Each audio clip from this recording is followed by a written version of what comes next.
I don't want to be anything but myself. I'm done pretending. I'm not very good at it anyway. And now that I'm licensed, yay. I don't have to pretend to follow someone else's rules. As long as I'm ethical and legal and I'm doing my best work and I know what my limits are, I can be myself fully. This is Rebel Therapist, a podcast for entrepreneurs who are trained as therapists and who want to level up their businesses, make a bigger impact, feel fulfilled, and be very well paid. I'm your host, Annie Schusler. This week, I'm talking to Abi Weissman, a psychologist, founder of Waves Group Practice, providing queer and trans-centered depth work, and a sought-after speaker. You've heard that public speaking is a very common fear, and we also know it's an opportunity to make a big impact. I met Abi in person, finally, at a conference where she was giving a keynote, and it was clear that she comes to speaking with a lot of joy and passion. I was really excited when she said she'd be willing to share here about her experience with making speaking into an additional source of income. Make sure you stick around until the end when Abi gives advice to a person who wants to step into speaking and is getting started with pitching to conferences. So I am so excited to have you here, Abi. Thanks for joining me. So let's talk about public speaking. I know it's only one thing you do, and I've mentioned in the intro that you have a group therapy practice that's queer and trans-centered. When you do public speaking, what are you speaking about? What am I speaking about? I am speaking about any topics relating to being queer and being trans. And what are like some of the titles of talks that you've given? Well, I had the queer parenting one. So it was queer and trans parenting. Something like see, look, see, refer, and be happy, or something like that. Non-suicidal self-injury, being queer and trans and talking about that. Gosh, what are the other ones? Like an introduction to LGBTQ worlds.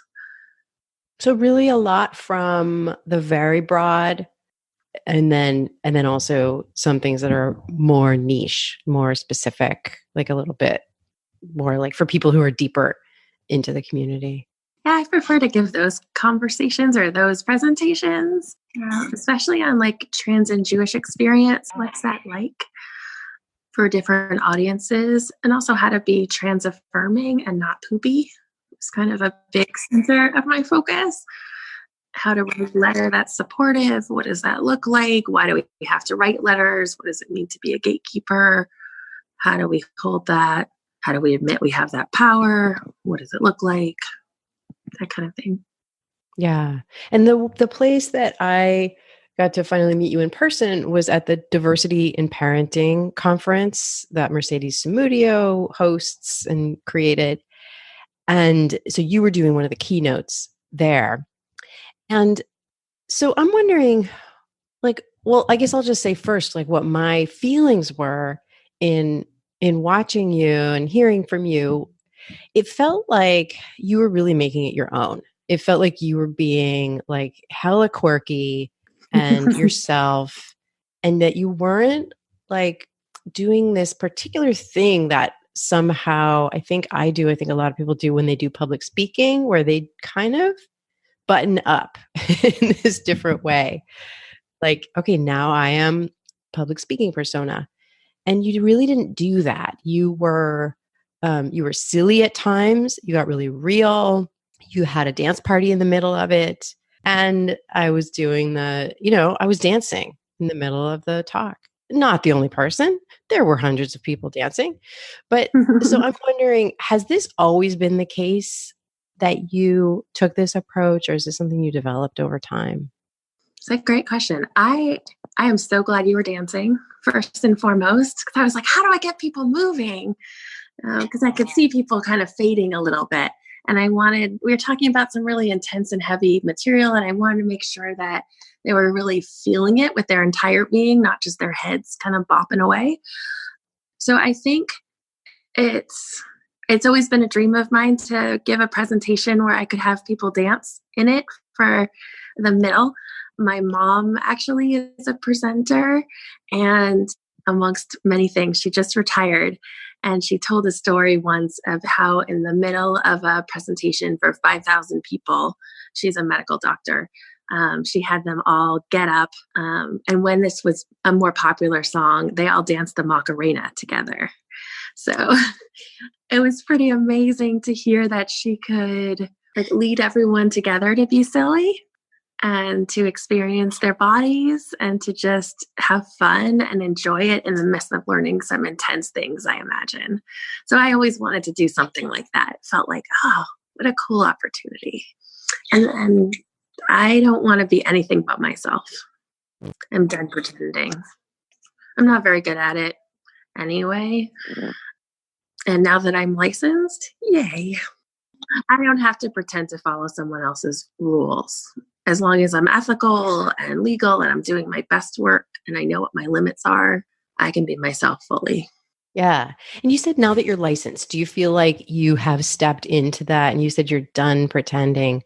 Like, is this something you've been stepping into more and more? I think so. I think what's the term now? Like as a pre-licensed person, I really felt the distinction. I'm unlicensed. I can't, when I was a psychologist to be, I couldn't say I'm a psychologist to be. You're not allowed to use that language. You can't use doctor by your name. You can't give anything.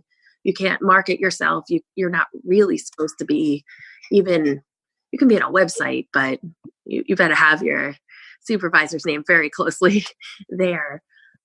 So we had a lot of restrictions, and there was a lot of great fear that the big board was going to come down and let us never practice. I'll speak for myself. Let me never practice. So I was very careful and I was very scared. And I certainly had my early supervisors in my head around, like if I were to shake my head or nod it in some way, that's too much. Take it down a notch. Nope, take it down a notch. Take it down a notch. So I never felt like I could be my quirky self. I just had to. Do you feel like there was like a expectation for you to be less Jewish? Less Jewish. Yeah. I mean, I just remember applying to schools in the Bay and I was like, yeah, I want to study religion and sexuality. And they're like, oh, like paganism? Like, well, okay. I was thinking more Judaism, but pagan, yay. That's great. It's not my field of study. There was no room. Didn't feel like there was room for that. Queerness was okay, but queerness and someone that practiced a religion was weird, at least for me. And so can you tell, I've been kind of describing what it was like to be there in the audience, but what are some of the other things you're thinking about besides like the dance party? What are some of the other things that you're thinking about as you're getting ready to do a presentation, as you're doing a presentation, to be yourself and to kind of bring your whole spirit into it? I'm thinking about who I am. I try to have some part in the beginning that's like setting up me, because it was perfect at this presentation because my daughter really wanted to run up on the stage, and so she did. And I was like, okay, well, let's just go with it. I mean, this is what it's like to be a parent. Like, you don't expect it, but there you go. Yeah. But I think some sort of setup of like, this is my background, this is where I come from, this is my privilege points, this is where I have a little less privilege, so that people kind of know where I'm at. And I remember where I'm at. And then with my examples, I want to be very clear that to bring people into stories, because that's both how I learn, and also I want the topics to be really close to them. I want to give people the opportunity to feel what it could have been like to be the main character or characters in various stories, so that they feel like it's not them outside, it's us, it's me. So that's big. And I want to make sure that I'm, to the best of my ability, adding in all the sense that I can, all the different ways of learning that I can. It's harder when you're presenting because it's harder to, at least for me, to kind of have exercises with folks without having exercises, because I haven't figured out how to do that yet. And then to just take some time, wear something that makes me feel good, get a really good hug from my wife. That helps. And in this case, play with my kid. So I was, oh my gosh. Like I remember a couple of conferences ago when I was crawling on the floor with her somewhere because she was just learning how to crawl. And so we were crawling together through the like main conference area. So like being connected to my sillier pieces. And then I'm wondering, where do you, I mean, I know you were at that conference. Where do you usually do public speaking? What are the kinds of places? Kinds of places. It sort of depends. I love going anywhere for the most part, at least so far. We'll see. So conferences, group practices, I'm like looking away, trying to remember. I really like going to universities. And so I've had the chance to speak with different mental health facilities, also teaching at like training days of people coming in and speaking there. And I think that's pretty much it. At classrooms, conferences, doctor's offices, that sort of thing. One thing we had talked about was how public speaking has become another stream of income for you. Mm-hmm. And when you're deciding whether to do a public speaking gig, what are the factors in deciding like if it's a yes or a no? Are you deciding partly based on like what kind of compensation it will be, whether it's going to be financial or whether there's something else in it for you or for your center? I realize the podcast, they can't see me nodding frantically around the compensation piece. Compensation is a big deal for me because I see individual clients. And so I will probably be trying to negotiate how to move those sessions or what that looks like. Is it in keeping with their treatment for me to move a session? Like client first. So is it reasonable? I have a car that can travel. How much gas is this going to be? A real thing is like, am I going to be away from my kid? How many dinners am I going to miss?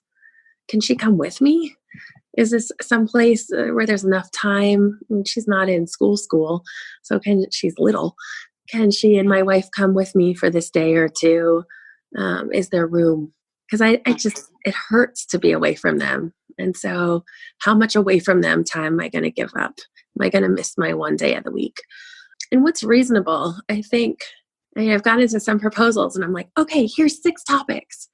And I'm thinking we're going to be like, let's pick one and go into depth. And they're like, okay, let's do all 6 in 8 hours. I'm like, that's not what I expected. If I don't think I can do it well, I don't want to do it. It's just not worth it. I don't want to give a cruddy presentation just because it's an opportunity while it hurts my heart, I still don't want to do it. So financial is key. Distance is key. If I can be helpful, and I think if it's not just going to be me speaking, or am I with people I respect, admire, heart, or I want to just get to know better, what kind of setup is this? Is this like we're going against each other? Are we supporting each other? Because I want to be in a like we're all in it together kind of mode. I'm not really interested in pushing anyone down or fighting anyone back. And do I have something to share that could be helpful? If I think that there's going to be someone better for the job than me, I'd happily suggest them. It's not worth it. Like, am I going to be another white person at this presentation? That's not really needed. Is there someone else that could fill my spot? Mm-hmm. Yeah.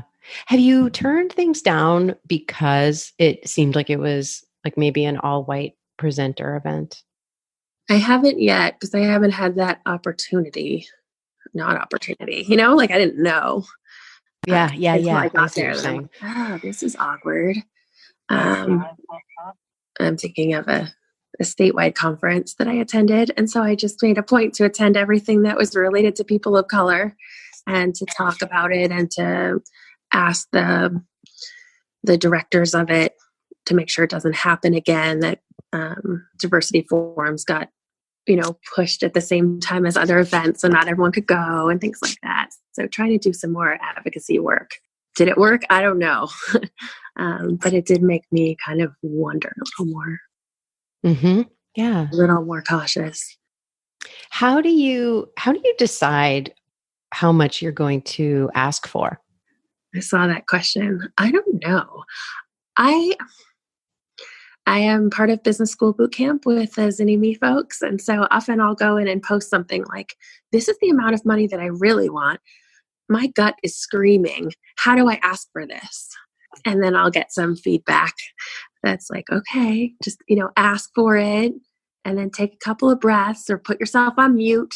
So when you're screaming in the background, you'll be okay. No one can hear you. Oh my God. Wouldn't it be funny if, I mean, not funny, not funny, if you didn't press mute by accident and you were like, this is going to need to be a $5,000 payment. And then you went, oh my God. Yes.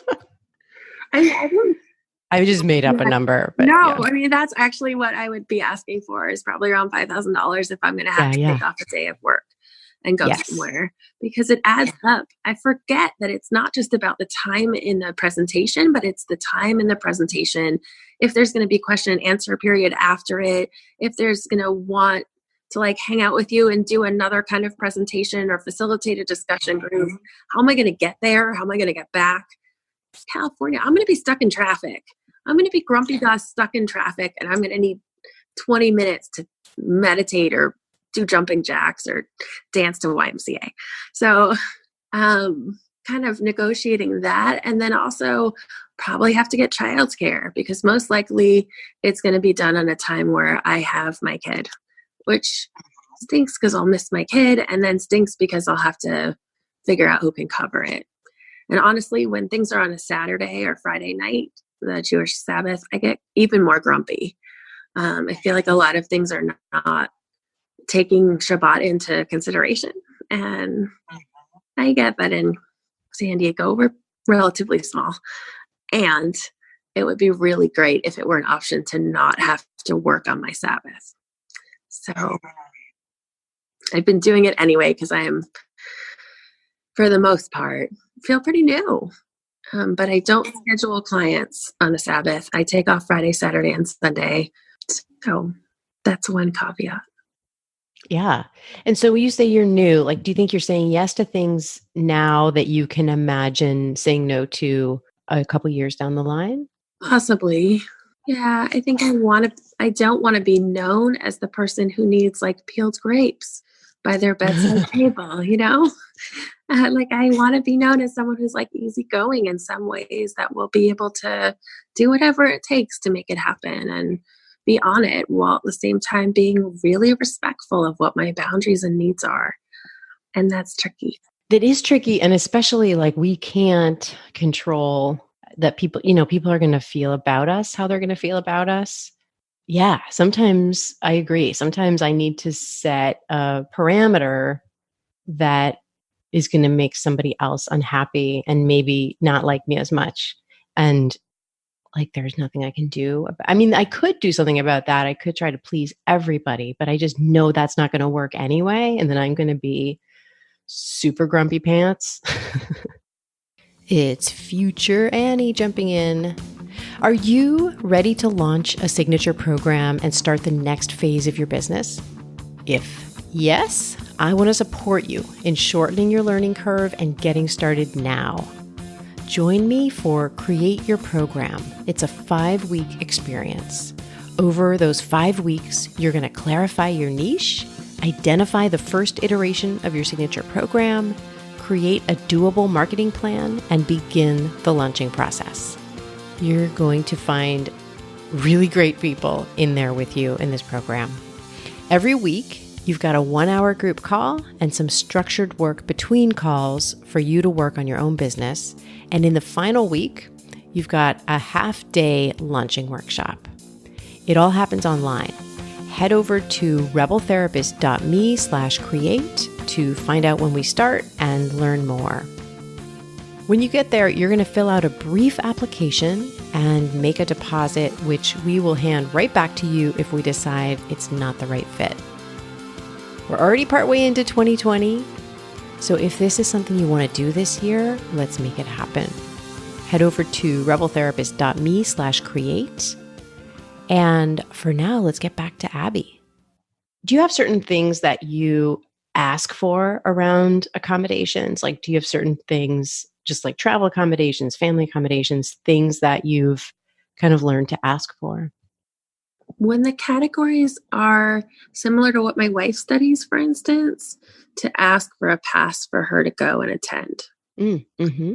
And then I've also asked for babysitting, like, so that the whole conference can have a babysitter, because I would love it if my wife could actually attend and learn at these things. I know it would make her heart happy, but she can't. So she ends up being the one who has her toddler strapped to her chest and negotiating childcare. And this has just been really hard.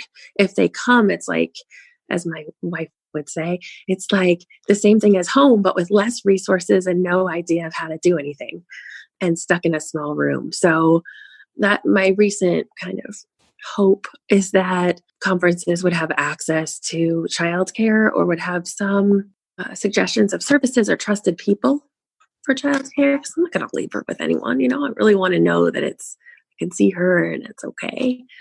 Those are my biggies right now as a 2+ year parent, is a focus on childcare. I attended a recent conference. I'm going to say recent like 8 times in this sentence. I'm realizing a recent conference recently. And I was so happy they had, it's learning about perinatal and postpartum mental health. And I love learning. And they had gender neutral signs for their bathrooms. I was so elated and I felt so happy. And then they ended up taking down the signs midway. And so it was really like a learning piece for me that if I have the option to ask for things in the future, I'm going to ask for a gender neutral bathroom or an all gender bathroom. And I want the signs up like I have in my office saying why it's important.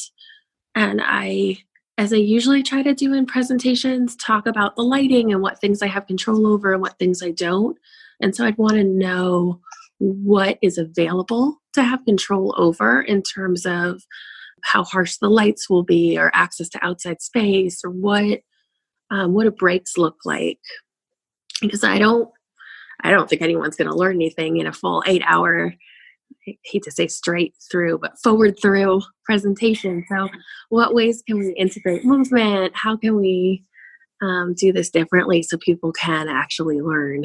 So I think that's what I'll ask for in the future. But what's come up in the past has really been around childcare and trying to figure out how to make things accessible for people. Elevator access, Yeah. So many things to think about. And how many times a year do you do this roughly? Any kind of public speaking? It depends. I think it's just about a handful of times, 5 or 6 times. I'd love it to be more. It would be super fun. Okay. So even though it's got all these difficult aspects to it to negotiate around, what makes you want it to be more? I love it. I feel like I can actually reach a larger group of people than one-on-one. I feel like it's my way of saying, how can we change the structure a little bit, or at least change some of the people in the structure in a higher level? I hear the complaints that my potential clients make about other therapists, and I see it in my interactions with them. And I think, look, I could do this differently. I could help you do it differently. I don't want to take your clients away from you, which I think is a big misconception of someone who specializes. I want to enhance your relationship with your clients so that when they come out to you as trans or queer, they can feel safe and you can feel comfortable in still working with them. I don't want to break up anything. And so if there's a way that I can help other people enhance their relationships with their clients, oh my gosh, let me at them. Yeah. So it's a much bigger vision, something that you want to impact.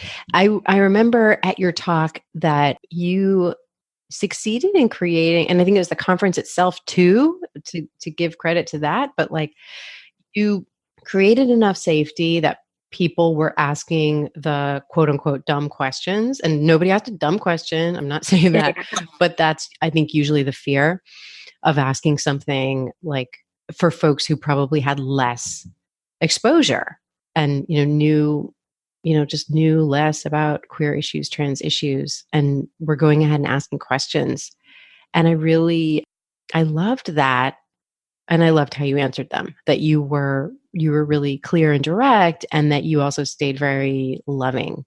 So yeah, I don't know if I have a question about that. I guess I do, in that, what are you doing to kind of try and set up that safety? And then what are you thinking about as you're answering questions in a big huge group. In a big, huge group. Mm-hmm. Like a nice caveat. I'm imagining, as I always do, that everyone in there is just trying to figure out how to be the best therapist that they can be or coach. And that just like them, there's a lot I don't know. And so how can I appreciate that they're speaking out? As you said, it's hard. It's gotten easier and easier for me to ask questions, but I don't always expect people to answer and give me practical solutions. And so I try to answer in a way that can give someone a tip about how to move forward without exposing their client to, because there's this fine line between I really want to hear you and I don't want you to overshare. If I just on Facebook, if I can understand who your client might be, that's not really safe. It's not kind. It's not what we're doing. So how can I answer kind of generally and try to give them some space and answer their question? What I'm working on is not kind of figuring out the power balance, because at the end of the day, I want to be able to answer their question and move on. And I think I can get stuck in being too nice and letting it continue. And so what I've been working on is, that's a really good question. I'm happy to talk to you more about that after this presentation, because I think it honestly, I'd love it if they went to consultation with me. I would love to continue this conversation through consultation. I think it's valuable, both financially and also this needs more exploration and more study than I can answer in 15 seconds. And if you feel comfortable sharing it, let's talk more deeply about it. Let's talk together. Let's honor your experience together. And so I want to be able to give space to say that and to share it and recognize, I don't know, how hard it is to talk about this stuff. It's scary. No one wants to be, as far as I know, and I don't want to yuck on anyone else's yum here, but most people don't want to be shamed at a conference where they're just trying to learn stuff. And I've certainly been at conferences and on listservs where people are big into making themselves super powerful and everyone else dirt under their feet. It doesn't make me want to learn from them. It makes me angry and sad. So if there's any way I can hopefully use eye contact, walking close to them a little bit, leaving an appropriate amount of distance. But one of the podcasts I listen to talks about change where you're walking to and change sort of the angle of where you're walking and walk more closely to people at different times. That can really help create a sense of safety and that they're not surrounded by a million people. It's just us having a chill conversation about this. But that's what I've found so far. Does that speak to your experience in the room? Because on the stage, it's so different, Yeah. I mean, I think that's really interesting. And I hadn't thought of that part of answering a question in a big group is knowing when you're going to take it out of the big group. And that you may be doing some things behind the scenes afterward to continue the conversation rather than feeling the pressure to answer everything, whether appropriate or not. That seems so important. I still haven't quite figured out how people do it, because once I leave, I notice people kind of slip back into, oh, it was just a question. Whereas for me, it's a lingering thought of, is this a blog post that I'm going to write about? How am I going to incorporate this content into the next presentation? Does there need to be another presentation about this topic?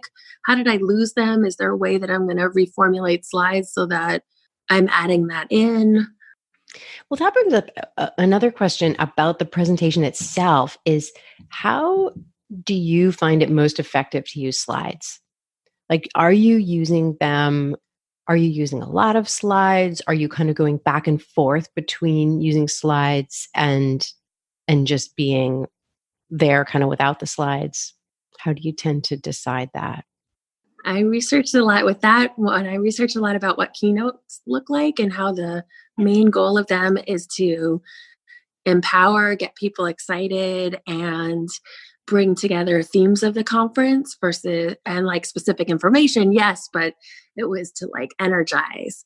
And so in keeping with that, I was trying to have more of a keynote style of a presentation focused on having slides with pictures that illustrated and maybe added something, but wasn't me reading, because I can't, well,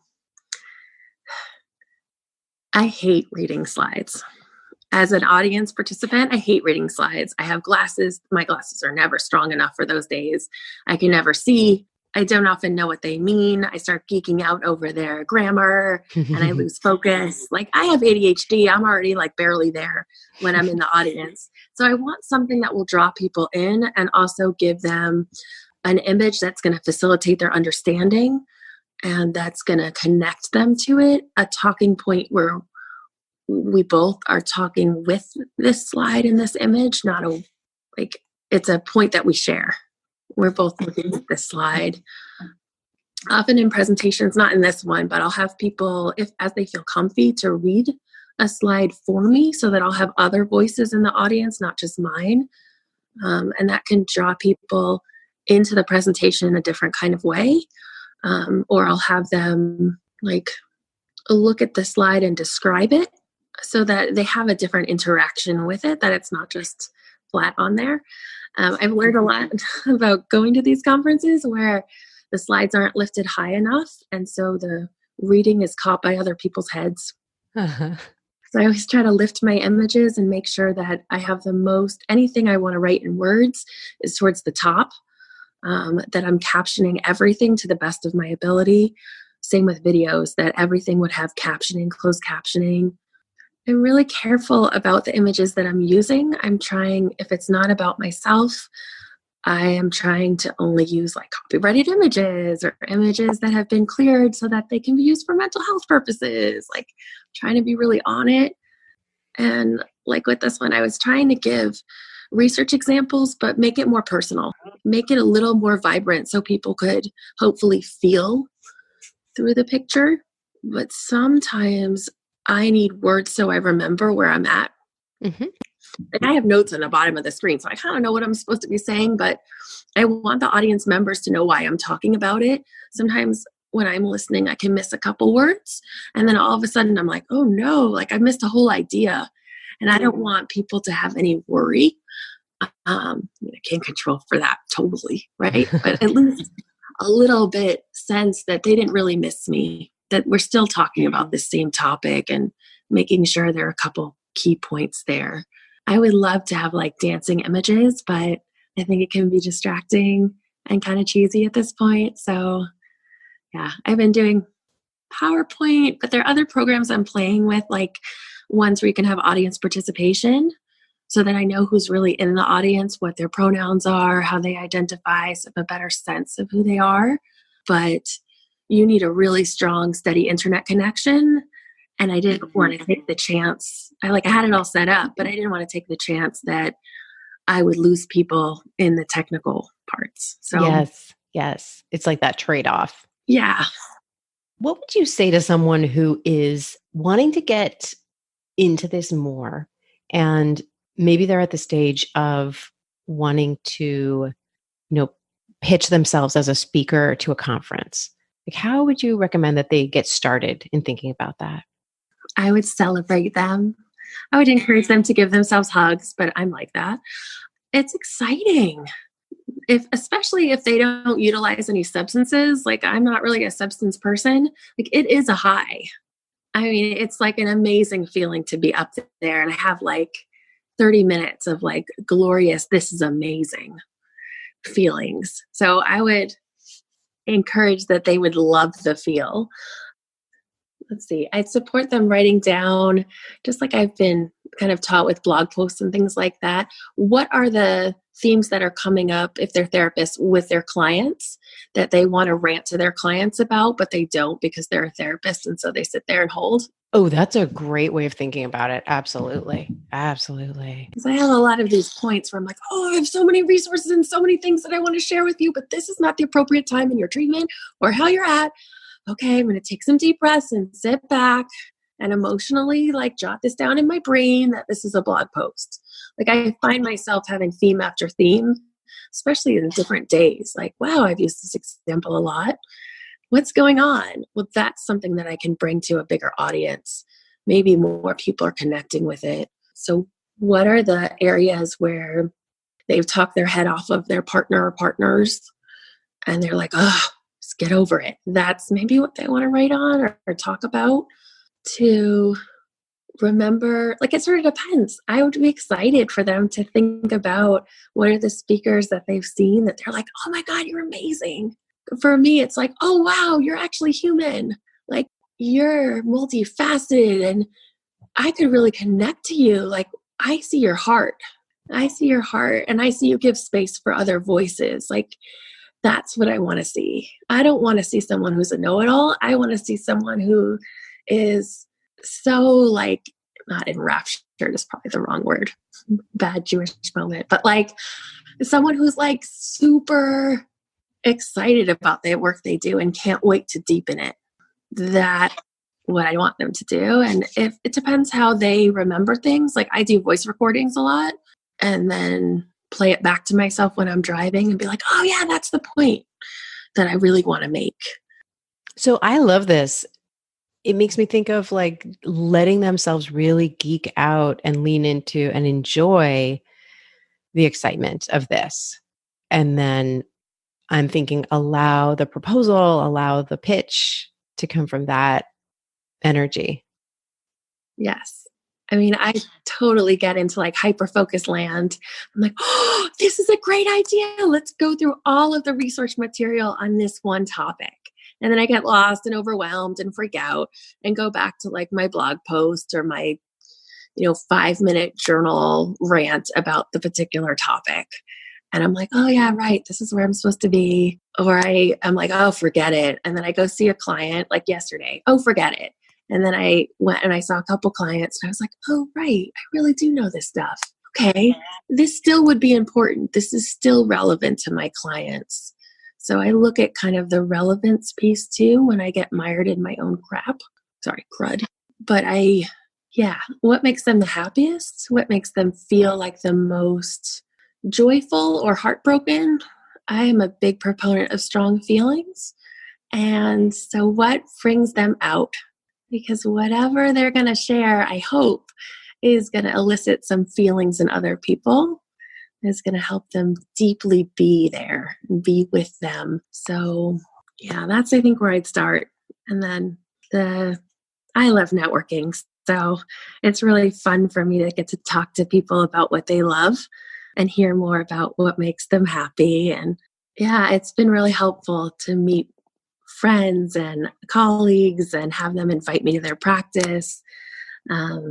So it sort of depends on who the person is. How do they like to connect with others? There's so many ideas out there that I adore connecting people and making those connections. So I'm always happy to, think of ways to get people more involved. Awesome. So before we have to say goodbye, what would be a piece of advice that you might have for your former self as you were starting to get into public speaking? That you really can do this. Can I do I want to do a quick plug for what we're doing now. Is that okay? Absolutely. So my wife is my director of operations. She has an amazing brain and an amazing heart. And she has helped us get accredited to give continuing education for other psychologists. Because it's my dream to start a training program. Kind of like New Leaf, but Abi style. And so to do that, I needed a way to help people want to come to training, and people need their hours. So we were able to get coverage so that I could present and other people could present under our group practice, both in person and online. So I would tell myself that I will get there. Yes. And that there are little spots all along the way that I am still getting there. I love that. We should be telling our former selves, like, really good news. You're actually going to make it. Yeah. I know all the businesses fail and you're scared out of your gourd, and that's okay. You're supposed to be scared. Not like fully scared, can't move scared, but like You'll get there, and your quirkiness will be celebrated, not something to hide. And when you forget that, you'll be able to listen to this again. Make a recording, you know? Excellent. Thank you so much, Abby. I really, really appreciate you spending time with us and digging into this with us. Thank you for having me. What a joy. You can find out more about Abby's work at wavepsych.com. I want to thank Cosmo Palms for editing this podcast and Brianne Rising for taking excellent care of our guests. If you want to create your signature program beyond the therapy room, go to rebeltherapist.me/create. I'll see you next time. Have a wonderful couple weeks. Until then.